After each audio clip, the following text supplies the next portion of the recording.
안녕하세요. 리더의 철학 김병재입니다. 엠마누엘 레비나스, 동유럽의 리투아니아 출신으로 독일에서 철학을 공부하고 프랑스에서 교수로 활동한 프랑스 국적의 유택의 철학자입니다. 리더의 철학을 통해 소개해드린 많은 철학자들과는 달리 현대 20세기 이후의 철학자이시고 그 이름 또한 많이 생소하시리라 생각합니다. 레비나스는 20세기 인류 최고의 비극인 2차 대전 중 독일군에게 포로로 잡혀 수용소 생활을 했고 그 와중에 가족들은 나치에게 몰살당하게 됩니다. 5년간의 수용소 생활 과정, 그 속에서 플라톤에서 시작하는 서양의 존재론적 전통을 포함한 기존 철학에 대항하는 그만의 윤리 철학을 이루게 되죠. 많은 철학자들이 찾고자 했던 해답, 삶에 있어서 무엇을 어떻게에 대한 해답을 구함에 있어서 철학자들의 성장 배경과 시대적 환경 등은 철학자들의 사고에 큰 영향을 주게 됩니다. 소크라테스도 플라톤도 공자도 맹자도 다 그러했죠. 레비나스 또한 마찬가지입니다. 유태인이라는 이유로 독일군의 위협 속에서 가족들을 모두 잃고 가스실 앞에서 죽음과 삶 사이를 넘나들면서 그 또한 그만의 철학을 만들어 나가게 됩니다. 오늘 말씀드릴 레비나스의 리더의 철학, 나와 관계에 대한 철학인 타자의 철학입니다. 레비나스는 철학에서 제1의 과제는 존재가 아니고 윤리라고 말합니다. 레비나스는 기존 서양 철학을 자기 중심적 지배를 확장하려 한 존재론, 주체 철학이라고 비판하며 타자에 대한 책임을 우선시하는 윤리학을 제1철학으로 내세웠습니다. 인식 주체 중심의 존재론은 나의 세계가 나뿐만 아니라 타자까지도 나의 세계로 끌어들이는 지극히 자기중심적인 이론이며 이것이 나치즘과 같은 전체주의로 발전한다고 믿었습니다. 이러한 자기 자신으로 끊임없이 함몰되는 존재론에 대비해 타자의 철학은 이타주의 철학 혹은 상호존재주의 철학입니다. 존재론은 자기인식 하에 자기 바깥의 모든 것까지 자신의 안으로 내재하려는 인식이지만 그는 타자는 자신이 어떤 수단으로든 간섭하고 제압할 수 없는 영원한 타자라고 말합니다. 바깥에 있는 타자는 영원히 자기 안으로 담아낼 수 없는 타자이며 따라서 타자가 어떠한 존재이든지 간에 그 생명을 존중하고 윤리적으로 대접해야 하며 그런 타자와의 관계에서 나라는 존재의 유한성이 극복된다고 믿었던 거죠. 영원한 타자로서의 타자의 철학과 나라는 존재의 유한성의 극복, 다소 어려우시죠? 레비나스가 말하는 타자는 말 그대로 자신과는 다른 이해할 수 없는 사람입니다.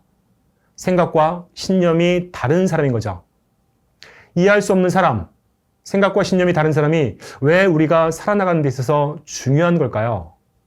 보지 않으면 되고, 말 섞지 않으면 되고, 함께 어울리지 않으면 되는 건데.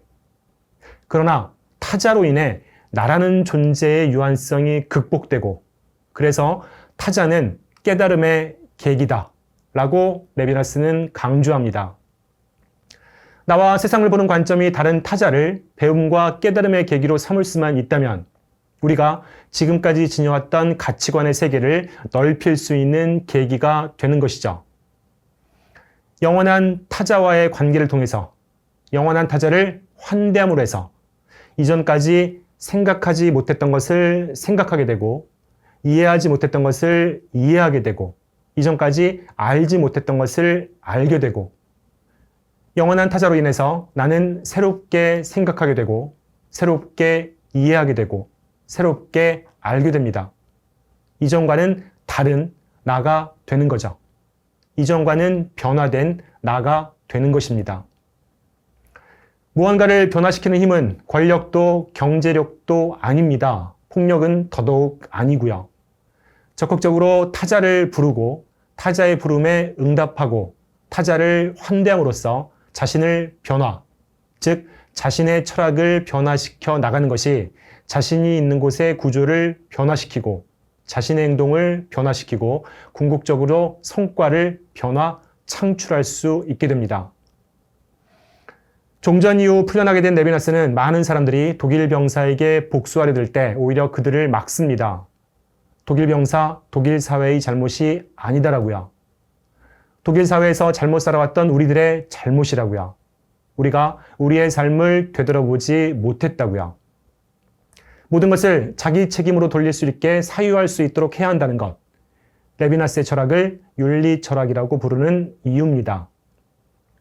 제가 그리고 리더들 또한 레비나스와 같은 상황에 처했다면 그토록 높은 철학적 사고를 할 수 있을지, 그토록 높은 윤리의식과 행동을 가질 수 있을지는 모르겠습니다.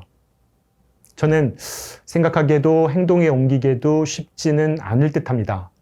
다만 레비나스가 강조한 타자의 철학, 우리는 유한자이고 그러면서 스스로 대단한 능력이 있다고 여기지만 우리가 알고 있고 할 수 있는 것은 사실 제한되어 있어서 우리가 느끼는 것 이상으로 우리 바깥의 세계는 넓고 높고 심오하다는 것. 타자는 바깥이고 우리가 포섭하지 못하는 것이며 타자를 통해 우리의 유한성이 극복될 수 있다는 것. 우리의 변화의 계기가 될 수 있다는 것만큼은 생각하기도 행동하기도 어렵지는 않은 것 같습니다. 유대인으로의 고통의 삶, 그 고통의 삶을 윤리 철학으로 발전시킨 레비나스는 1995년 성탄절에 눈을 감습니다. 리더의 철학, 살며 사랑하며 배우며 가족 사이에서도 친구 사이에서도 회사 내에서도 사업하시면서도 말도 안 통하고 이해도 안 되고 일도 함께하기 어렵고 얼굴 보면 불편하고 한 번쯤은 경험해 보신 적 있으리라 생각합니다. 그러나 생각해 주셨으면 합니다. 영원한 타자라는 것을. 그리고 또 생각해 주셨으면 합니다. 타자의 존재로 인하여 내가 변화될 수 있다는 것을. 변화가 없는 나는 머물러 있는 나입니다. 적극적으로 타자를 부르고 타자의 부름에 응답하시고 타자를 환대하시는 리더님 되시기 바랍니다. 내일은 얼마 전에 돌아가신 시대의 지성으로 불리우셨던 이어령 선생님을 모셔보겠습니다. 이어령 선생님이 남기신 글과 말과 저서를 통해 그분의 철학을 함께하도록 하겠습니다. 감사합니다.